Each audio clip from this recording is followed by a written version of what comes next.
A German Leopard tank being operated by Ukraine's army in the fight against Russia. A German Matador anti-tank system being used by Israel's army in Gaza. And German weapons popping up in the war in Yemen. Germany has always claimed to export arms responsibly, with strict and complicated rules.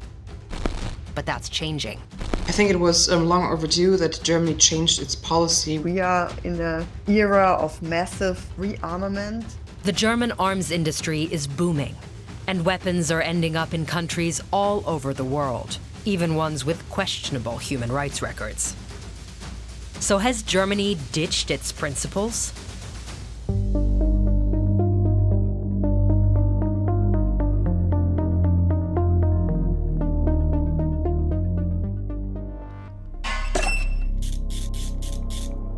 Made in Germany.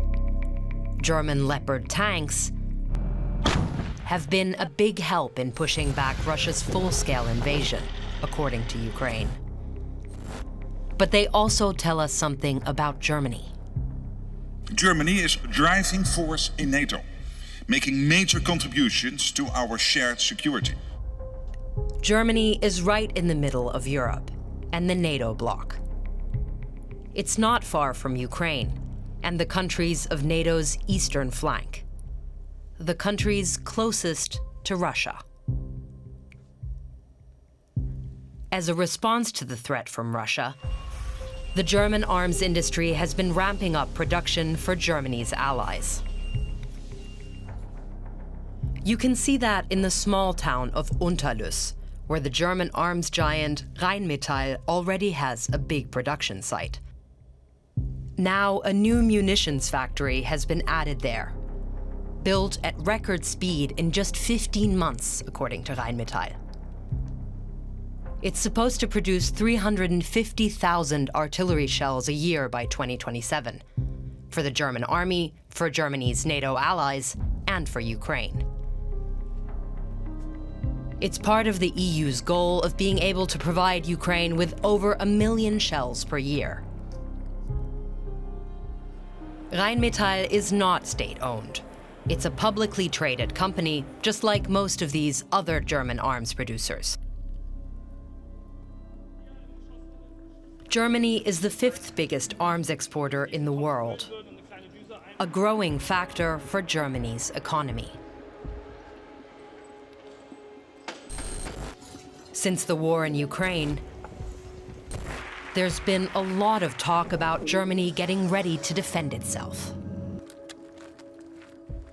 Die Bundesregierung wird zukünftig alle finanziellen Mittel zur Verfügung stellen, die die Bundeswehr braucht, um konventionell zur stärksten Armee Europas zu werden. Getting there is also going to require more orders to German arms manufacturers from other countries, says security and defense policy expert Eileen Matle. On the one hand, you want the German armed forces to be equipped better and also much more quickly. That means, on the other hand, that those arms manufacturers need more orders coming in, which then means that Germany should be ready to relax its arms exports policies quite significantly. So far, Germany has had some of the strictest rules and regulations on arms exports in the world, because of its history. Right after World War II, the Allies didn't want Germany to have an army, let alone build and export weapons. They didn't want Germany to be able to start a war again. So Germany's past explains today's strict rules. The German government needs to give permission for any arms exports, and there's a lot of treaties and laws it has to follow. The War Weapons Act, the Foreign Trade Act, regulations on the EU level and on the international level, the Arms Trade Treaty. This is Simone Wysotsky. She's been researching German arms exports for over 20 years. We differentiate between war weapons and other weapons. War weapons, that's things like tanks, fighter jets, warships, and automatic firearms. Rules for those are stricter. Then there are other weapons and military equipment. That includes pistols, hunting rifles, radar and radio equipment, spare parts, and even certain explosives. Not that that list sounds totally harmless either. So who can buy German weapons and military equipment? Let's look at the countries and territories that got approval in 2024. Germany's closest allies can buy them more easily: the EU, NATO states, and several countries considered like-minded. Other countries are considered third states by Germany. They can buy weapons, but they have to jump through more hoops.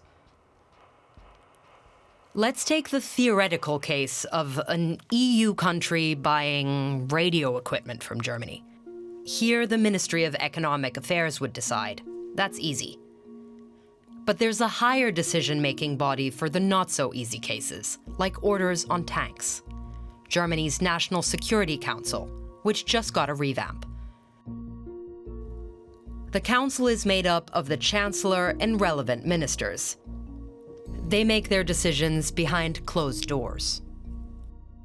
This is totally intransparent, and we as a public and as scientists do not get any information about it. The council makes the final call on all orders for weapons of war, any weapons or military equipment orders from third states, and on special cases like unusually big orders. There's kind of a checklist of factors they consider. Is the country involved in a conflict? Is the country defending itself from an attack, like Ukraine has been? Are there security concerns for Germany? What's the recipient's human rights record? In 2024, around 99% of permit requests were approved, and around 13 billion euros worth of German arms were approved for export. So do all these countries meet Germany's strict criteria? I would say, to put it in a nutshell, we have plenty of rules and regulations, really plenty of it. So the norms are good, but the practice is bad. Clearly, a lot of arms exports are driven by political interests. Let's take a look at the Eurofighter Typhoon warplane. It's an example of how Germany is increasingly putting its political interests ahead of established rules and principles. By the way, the plane isn't totally German. It's a European cooperation project with the UK, Spain, and Italy. It's been particularly popular among buyers in the Middle East, like Qatar and Saudi Arabia. And it's been key in the war in Yemen. A Saudi-led and Western-backed coalition, including the United Arab Emirates, has been fighting against the Houthi militia there since 2015. The war and resulting humanitarian crisis have killed an estimated 400,000 civilians. We clearly had news and reliable information of IHL violations and human rights violations there. And despite this fact, German arms went to Saudi Arabia. So Saudi Arabia is missing the mark on that German checklist. It took the murder of Saudi journalist Jamal Khashoggi in Saudi Arabia's consulate in Turkey in 2018 for Germany to impose an arms embargo on Saudi Arabia. Keine Rüstungsexporte nach Saudi-Arabien. Das sage ich Ihnen ganz ausdrücklich zu. There's since been confirmation that German weapons and parts sold to Saudi Arabia and the UAE were used in several locations in Yemen. That's what a joint investigation by DW and other media outlets showed. Given all that, you would think Saudi Arabia shouldn't be getting German weapons anymore. But actually, Germany lifted the embargo. Why? Political interests. For one, since the 2022 attack on Ukraine, Germany has sought alternatives to Russian oil and gas, especially in the Middle East. Having access and trying to open up new avenues to resources, including oil, clearly played a huge role after Germany tried to decouple itself from Russia. Plus, German arms have a lot of buyers in the Middle East. Not all of them with the best human rights record, by the way. So Germany wants oil and money, but it says it also wants stability in a tense region. Germany has lifted some of its restrictions regarding arms exports to Saudi Arabia, and I think this has to do with how Germany sees Saudi Arabia as a possible stabilizing factor given the war in Gaza. That's Zain Hussein, a researcher focusing on arms transfers to the Middle East, including from Germany. So why would Germany want to get so involved in stabilizing the Middle East? One key reason: Israel. Germany has historically been committed to Israel's security. To understand that, let's get back to the German history we mentioned before. Germany systematically persecuted and murdered Jews in the Holocaust. After World War II, Germany and the newly established State of Israel gradually developed a close relationship, which became a cornerstone of German politics. So history forged those ties, just like it led to those strict arms export rules. Israel's security has remained a key driver in German foreign policy. And that has also meant buying arms from Israel and exporting German weapons to Israel. Between 2019 and 2023, the US delivered 69% of the arms that Israel imported. 30% came from Germany. On October 7, 2023, Hamas launched a terror attack against Israel. The group killed nearly 1,200 people, took 251 hostages, and broadcast their actions in footage like this. In diesem Moment gibt es für Deutschland nur einen Platz, den Platz an der Seite Israels. Unsere Solidarität erschöpft sich nicht in Worten. Germany was already a big arms exporter to Israel before October 7th. After the attack, Germany's exports skyrocketed. Germany said the increase was based on what it views as Israel's right to defend itself, just like for Ukraine. In response to the attack, Israel launched an offensive on Gaza. 2 years later, its army has killed at least 68,000 Palestinians, most of them civilians.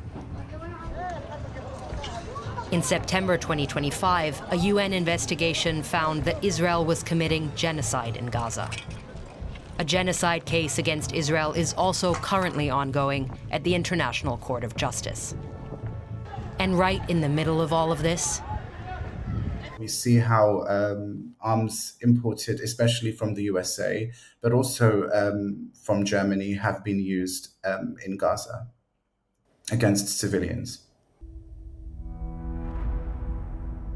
the Merkava tank has been an important part of Israel's military action across the entire Gaza Strip.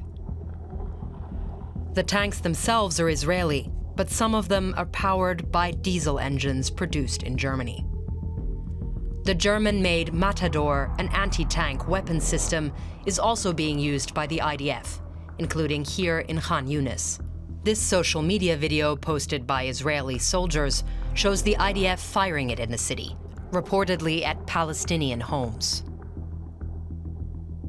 After October 7th, Germany sent 3,000 more Matadors. Then there's the German-built Saar 6-class corvettes, warships. They've been part of Israel's sea blockade of Gaza, which has kept out humanitarian aid, including food. And this IDF footage reportedly shows the ships firing on Gaza. But Germany changed course when Israel announced its ground offensive on Gaza City. Darauf hat es eine Reaktion gegeben, nämlich keine Waffen mehr zu liefern, die diesen Konflikt betreffen. A massive shift in German policy, right? It is still a significant political measure as I see it, and I don't think this was meant necessarily to be a far-reaching measure either. This is a limited measure which really applies to arms being used in Gaza. Because Germany hasn't stopped all exports of military equipment to Israel. it's only put a stop on certain kinds of weaponry and on new approvals. And with the Gaza ceasefire in place, Israel is demanding an end to German restrictions. DW asked the German government about that. They seem to think it's too early for any change. Für uns gilt, wir werden im Lichte der Entwicklungen im Nahen Osten entscheiden, ob es irgendwas zu verändern gibt oder nicht. But the big picture here is the deep cooperation that Israel and Germany have with each other. Germany is interested in long-term defense cooperation with Israel, including current and future imports of arms and technology from Israel. Remember how Germany is trying to build up its own defenses? Well, they're setting up what's known as a sky shield, using a US-Israeli air defense system. This is decades of close ties we're talking about, and that's not likely to change fully, despite what's been happening in Gaza. So what does all that mean for Germany's arms exports more broadly? It's questionable the extent to which human rights concerns are really being brought to the fore. We are in an era of massive rearmament. What we won't see is a more restrictive arms export policy. Germany definitely is maturing in the sense that that is coming to realize that delivering arms sort of to other countries is part or should be part of a country's security and defense policy. Germany says its arms exports have always balanced human rights against security interests and foreign policy commitments. But the balance is clearly shifting.